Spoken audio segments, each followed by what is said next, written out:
আমাদের আরএসএসের অখিল ভারতীয় গ্রাহক পঞ্চায়েত পশ্চিমবঙ্গ প্রান্ত গ্রাহক এবং রাজা রাষ্ট্র দেব ভব। এর অর্থ হচ্ছে রাষ্ট্রটাকে আমরা দেবতার মতো ভালোবাসি এবং ভগবানের মতো।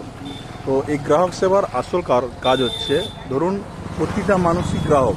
ধরুন কেউ যে কোনো একটা পদার্থ কিনেছেন, সেখানে প্রতারিত হয়েছেন, বিল সমেত আমাদের সঙ্গে যোগাযোগ করুন।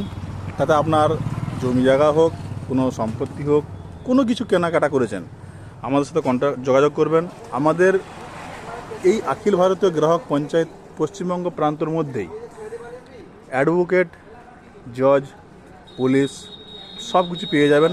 বিনামূল্যে আপনাদের সমস্ত কাজ করা হবে। তাই আপনাদেরকে অনুরোধ, হয় না পেয়ে কারো কথাতে প্রবচনেতে বিতাড়িত না হয়ে আমাদের সঙ্গে যোগাযোগ করবেন। দেখে নিন, এটা স্থাপনা হয়েছিল 1974 সালে, এবং 1974 সালে স্থাপনা হওয়ার পর এটা সর্বপ্রথম সভাপতি হয়েছিলেন আমাদের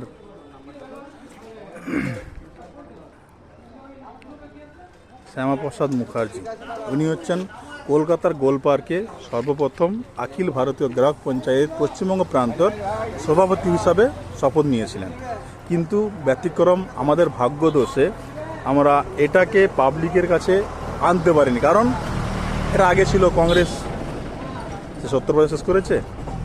তারপর ছিল আমাদের সিপিএম, সে 35 বছর খেয়ে নিয়েছে।